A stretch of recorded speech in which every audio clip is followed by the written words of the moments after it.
placed an order with Johhny Seeds, my first ever order with Johhny Seeds, and it came in record time.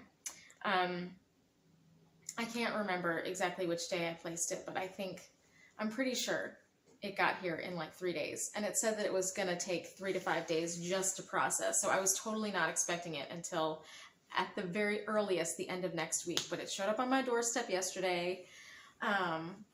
And I am super excited about it. So I'm going to show you what I got. Is a hoop bender. So what this does is it makes hoops for your garden, like a low tunnel hoop. And the way that it works is you attach it actually with bolts through these holes to a structure. What happens is it has this little hoop, and I think it bends anywhere from 1/2 inch to 1 inch, 1/2 inch to 1 inch metal conduit, galvanized conduit that you would put like in the ground to run wires through. And what happens is you get these 10-foot lengths and you insert it here, and then you put the conduit into this groove between the 2 poles, and it gives you a really nice consistent arch, and it will make a hoop wide enough to put over 2 of my 30-inch beds plus the 12-inch walkway that I have between. And it comes really with everything that you need. This little pole right here is to help you bend the conduit at the end and finish off your hoop. So I'm going to be making a bunch of these. I can just go over to Lowe's and grab conduit whenever I need it and make more hoops. So that is super exciting. This, I'm not going to take all the way out of the packaging, but this is called insect netting. It's just this really thin, it's kind of stretchy material. And what this does is you don't want to put it over any plants that require the aid of pollinators to produce fruit.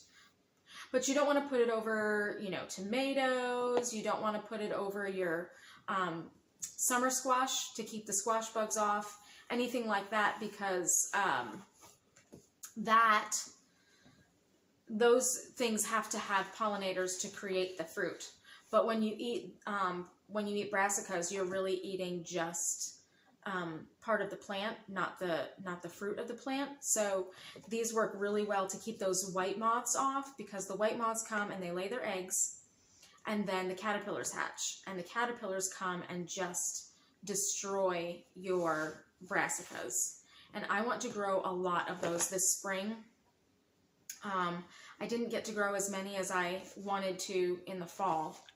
And even with the amount that I grew in the fall, I was still really dealing with a heavy infestation of those there are these little green caterpillars, and you can barely see them. They just blend right in. And I did okay with going out and catching them and just throwing them to the chickens. The chickens adored them. But when I brought in my cabbage, not my cabbage, I didn't get any heads off of my cabbage. When I brought in my broccoli, I thought that I had done a really good job getting all of those little caterpillars off.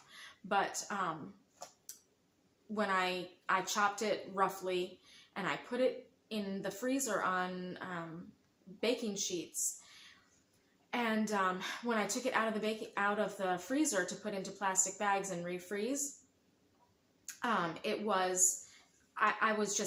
there were dozens of little green caterpillars just falling out of the broccoli, where I thought that I had done a really good job cleaning them out. So I hate that idea that there might be caterpillars inside of my broccoli when I go to eat it. That's so gross. And I mean, some of you might be okay with eating bugs. I'm just not. And also, they leave frass everywhere.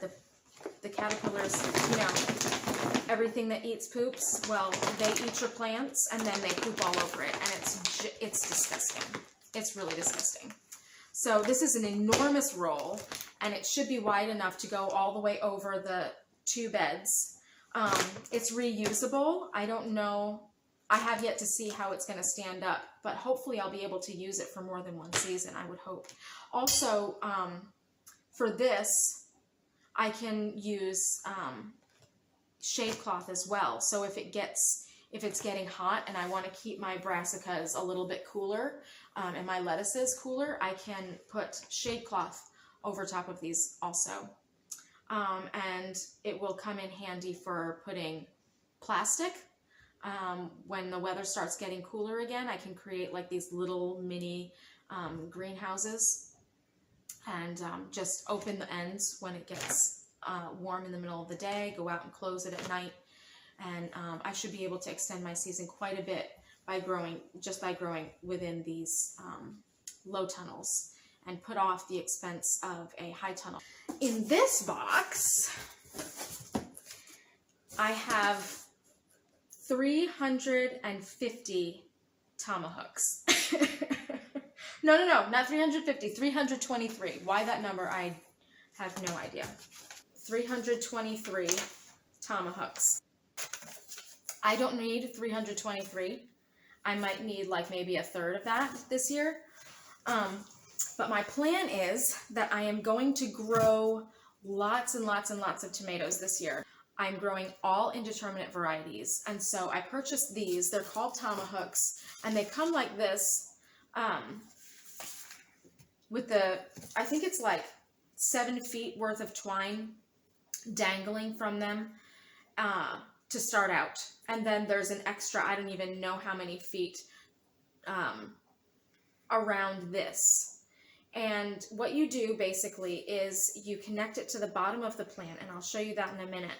But you connect it to the bottom of your tomato plant, and you hook this on a wire that's going across above your tomatoes. People mostly use this inside of high tunnels or caterpillar tunnels. I'm going to set up a wire with T-posts across my tomato beds. And I'm going to hook this just the same as you would in a high tunnel, but without the high tunnel.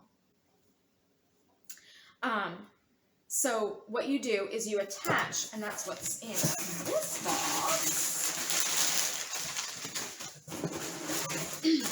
these little hooks. You don't have to use these hooks, but these are a good way to do it. So you take these little hooks, and I'm going to show you the hook. So there's these little hooks, and they close like this. And there's these little teeth right here, and what you do is you take the string and you put it right in the hinge on the hook beside those little teeth. And then you close it like this, and it catches the string. Can you see what I'm doing? Okay. You close it like this, and it catches the string. And then you just snap this right around the stem of your tomato. So if this was my tomato stem, I'm just going to snap it right around. And you put it below, so it will be vertical. And you put it just below where a branch comes out. So it holds it right there, right at the bottom of your tomato. And then you can continue to connect the string with these clips, or you can wind the stem of the tomato plant around the string. I think I'm going to try the winding method first, but these are reusable, so you can use them year after year until they break, because it's not an actual hinge, it's just you're bending plastic. So once your tomato reaches the height of the wire at the top, then you can take this down and you will let off 1/2 turn of string. So let's say we're growing. My tomatoes have reached that height. I will unhook it, turn it like this, and then hook it down further on the wire. And I will do that to all of my tomato plants. And that gives them an opportunity to grow even higher, but still reachable. So when you do that, you've pruned really heavily at the bottom of your tomato plant, and and then it puts out new little roots on the ground where it's touching the ground, and you can just keep lowering and leaning, lowering and leaning, lowering and leaning until your tomatoes, until it gets too cold for your tomato plants to produce. So all of my varieties of tomato are indeterminate this year. This method doesn't work with determinate varieties. You need to use a different method. I got 2 packets of seeds from Johhny Seeds. The first one is foxglove. This is Digitalis purpurea, and it is beautiful. It's a biennial, so that means that it will get leaves this year and then it will put out shoots next year. But they are just so beautiful, and I know exactly where I want to grow it. So there are a minimum of 50 seeds in here, and it gets 32 to 60 inches high. So I'm really looking forward to what this is going to do in my flower garden this year. It will be near my garden beds, so it will help to bring in pollinators, but I'm not even growing it for pollinator benefit. I'm just growing it for the sheer beauty of these foxglove. And I know foxglove is poisonous. Every part of foxglove is poisonous. My kids are pretty smart. I'm not really worried about them going out there and eating it. I will warn them. And I'm not planting it where I'm planning on the chickens getting a hold of it either. So that's that. The last thing is black oil sunflower seeds. I'm growing this for 2 reasons. These are actually these are sold in this large lot for shoots, but like bean sprouts kind of. So they just sprout the seeds until there's like a little sprout, and then they eat them that way. I'm not growing them that way.